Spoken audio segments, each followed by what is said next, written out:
Nggak bahaya tah? Ya, pagi ini kita bahas nggak bahaya tak? Nggak bahaya tah?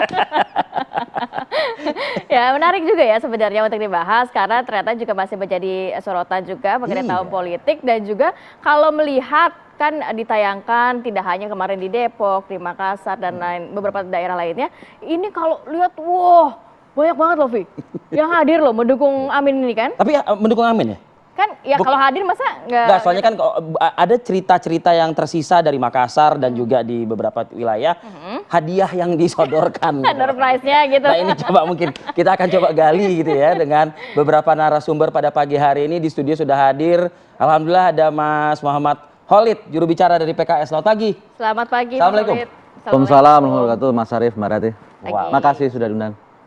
Kemudian juga ada narasumber lain yang bergabung bersama kami via Zoom, Mas Saidiman Ahmad, peneliti SMRC. Selamat pagi, Assalamualaikum Mas Diman. Mas Diman, selamat pagi. Selamat pagi, waalaikumsalam warahmatullahi wabarakatuh. Mas Diman ini lagi liburan tapi masih sempet aja loh ya. Ngomong-ngomong kita terima kasih. Tapi izin Mas, sebelum ke Mas Diman, saya mau ke Mas Khalid dulu. Mas Khalid, ini ramai kemarin di Depok ya. Apakah memang semuanya ini dalam arti mendukung Anies? Apa tadi ada ininya lah ya? Ada embel-embelnya gitu loh. Karena kan Sehingga pasti ada kegiatan ramai lain ya, banget seperti saatnya. kayak gerak jalan, senam sehat gitu-gitu kan. Ada hadiahnya juga. Gimana Mas? Nah, saya kira kalau dibuat secara kuantitatif ya, 98% itu inginnya hadir itu ya karena adanya Amin. Begitu. Ya kalau hadiah dan sebagainya itu hanya sweetener aja. Iya, Pemanis-pemanis ya. pemanis aja. Jadi ya namanya ada acara dan sebagainya kan buat fun, Ya. kegembiraan. Oke. Tapi memang kalau dilihat coba bayangkan kalau orang itu hanya nyari door prize misalnya, itu di Depok kemarin itu ada yang subuhan di tempat. Subuhan di tempat. Ada sebelum subuh udah nyampe. Kenapa? Karena mereka berpikir kalau saya datangnya telat, datang jam 6, nggak dapat tempat di depan. Ya, Jadi oke. pure ini Ujung dukungan banget. begitu, dukungan. Ya itu luar biasa. Jadi memang ini adalah spirit dari warga, ya. Bahkan yang dari jauh juga hadir ya. Depok pinggiran itu hadir dan sebagainya. Jadi kalau dikecilkan hanya ini karena door prize misalnya, itu sangat tidak menghargai dong warga Oke. yang sampai pagi-pagi hari mereka datang. Saya nggak tahu nih, yang berikutnya yang akan saya ajukan ini ke Mas Khalid juga, menurut Mas Khalid mengecilkan juga atau tidak begitu. Depok adalah basis, waduh, gitu loh, PKS. Jadi nggak aneh lah kalau misalnya emang Ramai yang gitu. datang. Makassar, Sidoarjo, Bukan basis. Malang Raya, Depok. Oke. Jadi kita melihat patternnya ini sama. Oke. Masa berduyun-duyun datang dan temanya juga sama, ingin perubahan. Jadi apa yang terjadi di Makassar, membludak, kemudian di Malang Raya. di Sidoarjo dan sekarang Depok, ini konsisten. Jadi inilah yang perlu kita tangkap gitu. Ada yang mengatakan, oh iya nih Depok, karena kebetulan saya warga Depok juga ya, tahu gitu ya, dan mereka mengatakan, wah ini Depok basis PKS. Oke. Tapi yang datang itu bukan hanya kader PKS, warga. Kalau kita melihat sepanjang jalan itu sampai paling ujung nggak kelihatan itu manusia. Oke. Jadi warga yang berduyun-duyun. Saya melihat banyak sekali warga ya yang bukan kader, bukan pengurus, ya sebanyak itu karena mereka ingin hadir dan Oke. bertemu dengan Anies. Coba kita tanyakan versi survei begitu ya. Kalau melihat kan belakangan ini Mas Diman, survei Anies Imin ini nampaknya selalu di posisi buncit. Bahkan kalau dari SMRC sendiri Berapa sih tidak ya? sampai 17%, hanya 16% saja begitu ya. 16, gitu. Tapi kalau kita jabarkan, tadi dikatakan oleh Mas Khalid bahwa di daerah Malang Raya, Makassar, kemudian juga Depok ini banjir ribuan pendukungnya. Apakah memang Salah survei Anda nih Mas Diman. salah gitu. survei? Saya nggak mau ngomong gitu, Bi, tapi Rivi langsung aja Loh nih. ya enggak, maksudnya saya bertanya. Kan harus ada Mas Diman, silakan Mas Diman aja menjawab gitu loh. Gimana Silakan, Mas Mas Diman? Oke, siap. Saya kira memang salah satu yang menarik dari Anies Muhaimin, bahkan sebelum Muhaimin bergabung, pertemuan-pertemuan publik yang diadakan oleh tim Anies Baswedan itu memang selalu ramai. Jadi betul bukan hanya di Depok, tapi juga pernah di Sidoarjo ya beberapa waktu yang lalu. Bahkan di Makassar, ya bukan hanya di Makassar, tapi juga di Pangkep waktu itu saya lihat jalan santai juga sangat ramai. Itu fakta yang memang tidak bisa dipungkiri dibanding dengan pertemuan-pertemuan publik yang dilakukan oleh pasangan lain. Saya kira pasangan Anies Muhaimin sejauh ini mungkin lebih ramai ya. Saya tidak tahu penjelasannya apa, tetapi misalnya saya kira tidak terlalu bisa ya dibandingkan antara pertemuan publik dengan hasil survei. Ini metodenya beda. Ini sesuatu yang makhluk yang berbeda. Di survei itu warga kita datangi secara langsung, sementara pada pertemuan publik atau tatap muka yang dilakukan oleh pasangan itu kan ada unsur mobilisasi warga gitu ya, atau warga diundang ke sana, atau ya secara umum ada mobilisasi biasanya ya. Kemudian ada kerja-kerja yang dilakukan tim untuk mendatangkan massa, dan massa yang datang ini juga tidak bisa, kalau secara ilmiah kita tidak bisa katakan ini merepresentasikan seluruh warga karena ini kan tidak dilakukan secara random.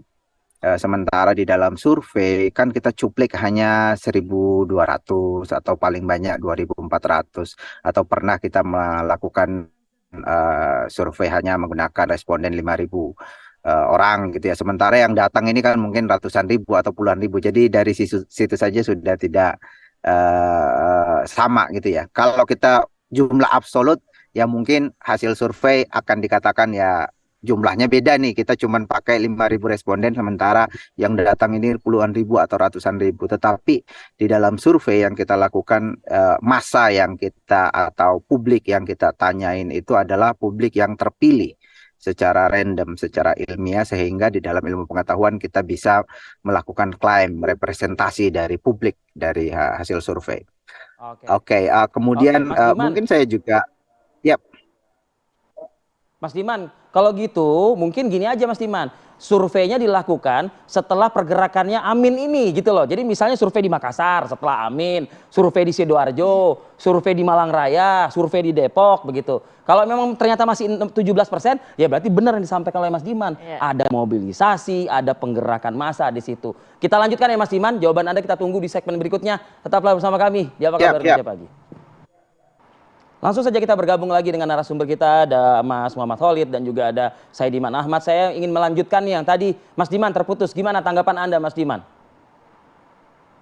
Oh iya, selain yang tadi perbedaan survei dan tatap muka, juga mungkin harus perlu disadari bahwa Pak Anies Baswedan ini dan Muhaimin Iskandar didukung oleh dua partai yang memiliki massa atau massa pemilih yang sangat solid, yaitu Partai Keadilan Sejahtera dan Partai Kebangkitan Bangsa. Kita tahu bahwa Partai Keadilan Sejahtera ini sebetulnya agak mirip-mirip ya, saya sering menyebut bahwa PKS itu bukan hanya partai politik tetapi juga gerakan sosial begitu ya. Awalnya dari gerakan sosial sehingga aksi massa itu sering sekali kita lihat dari masa PKS. Misalnya apalagi misalnya suasana sekarang di beberapa tahun lalu itu kalau ada peristiwa di Israel dan Palestina misalnya, itu kan PKS sangat biasa menurunkan massa yang banyak gitu ya untuk melakukan protes terhadap agresi yang dilakukan oleh Israel misalnya. Jadi biasa melakukan aksi publik massa.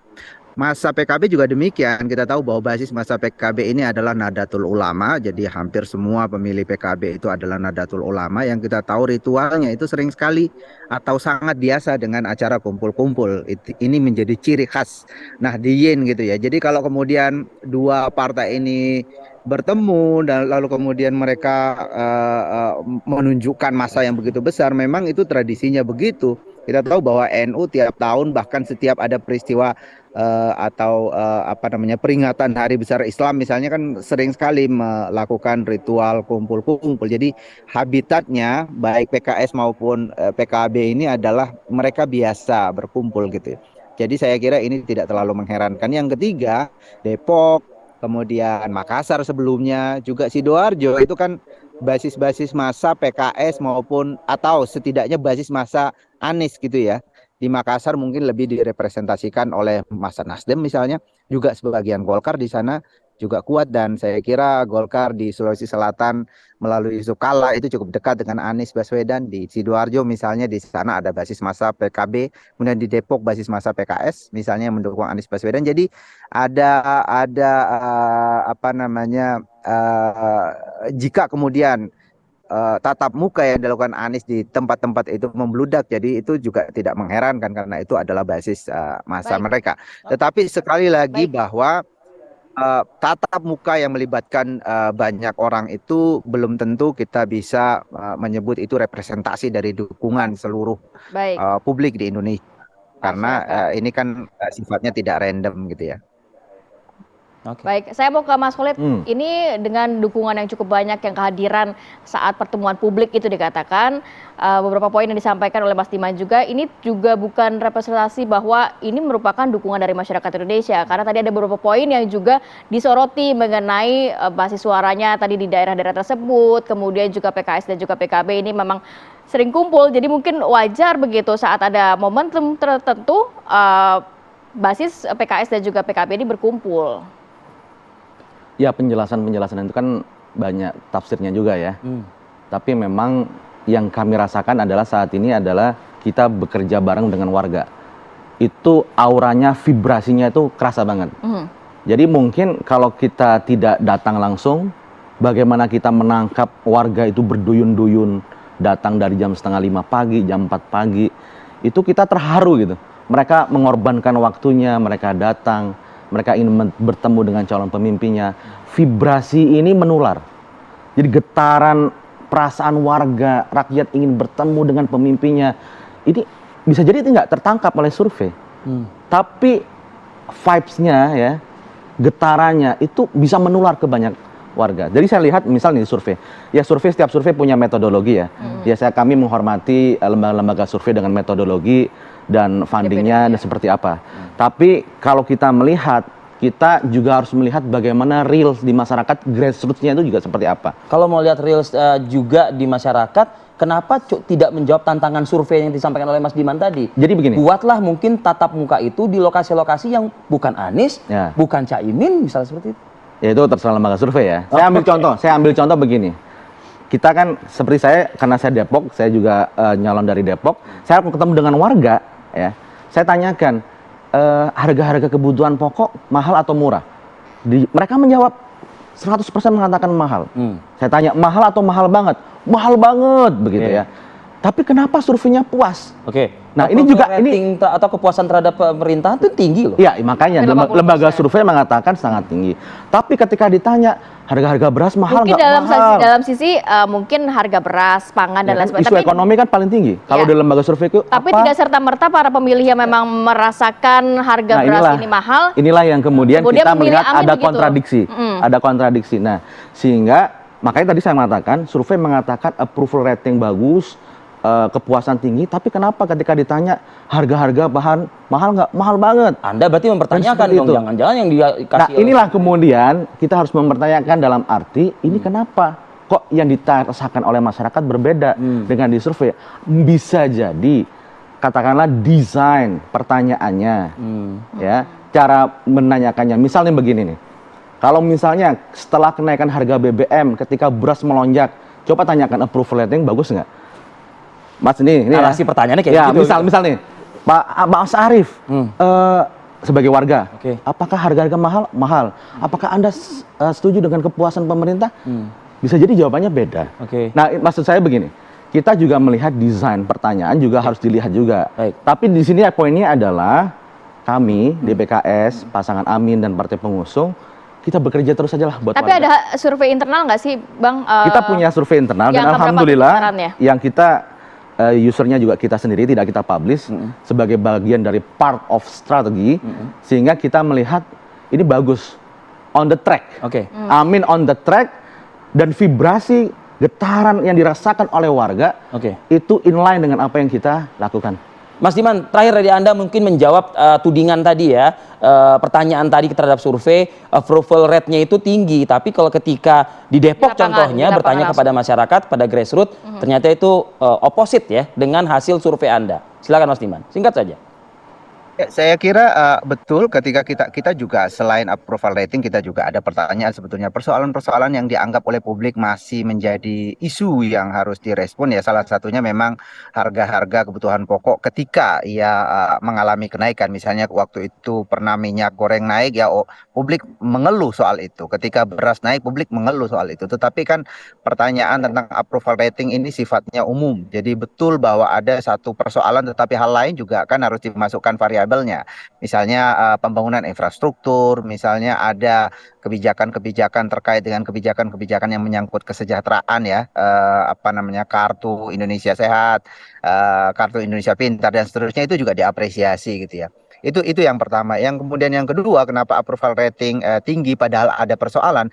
Boleh jadi publik sebetulnya berpikir rasional. Misalnya harga beras naik, tapi mereka tahu bahwa ini memang naik, ini persoalan, tetapi kan beras naik ini mungkin juga terkait dengan hal-hal lain, misalnya ada terkait dengan politik luar negeri, ada sumber dari bahan pokok itu, misalnya dari ada perang Ukraina Rusia dan seterusnya yang kemudian menyebabkan harga-harga kebutuhan pokok itu naik, atau ada El Nino, ada kekeringan yang panjang, ini kan juga dipertimbangkan juga oleh publik, sehingga beban kenaikan harga itu tidak sepenuhnya diberikan kepada pemerintah. Intinya publik ini sebetulnya punya nalar. Mereka bisa memilah gitu ya, mana yang benar-benar itu karena pemerintah betul-betul karena ulah dari pemerintah sehingga terjadi persoalan itu, ataukah ada pihak-pihak lain yang juga terlibat di sana. Mungkin juga sebetulnya ada juga yang mengatakan kenapa approval rating pemerintah itu cenderung tinggi. Mungkin juga ada yang mengatakan bahwa ini terkait dengan kultur masyarakat Indonesia gitu ya, nggak mau asal menyalahkan gitu ya. Oh, ini berpikir positif terhadap pemerintah. Ada yang mengatakan demikian. Mungkin kalau teman-teman PKS bisa juga mengata ini sebenarnya bukan real, tapi ini terkait dengan kultur, bisa juga kita katakan demikian. Tapi intinya di dalam survei, dan bukan hanya estimasi, tetapi lembaga-lembaga yang lain juga menemukan approval rating pada Presiden Jokowi sekarang sangat tinggi. Baik. Kita nantikan juga survei karena juga nantinya kan masih ada masa kampanye dan lain sebagainya ya. Terima kasih banyak Mas Diman dan juga Mas Solid sudah berbagi informasi dan hadir pada pagi hari ini. Sehat selalu. Assalamualaikum. Waalaikumsalam.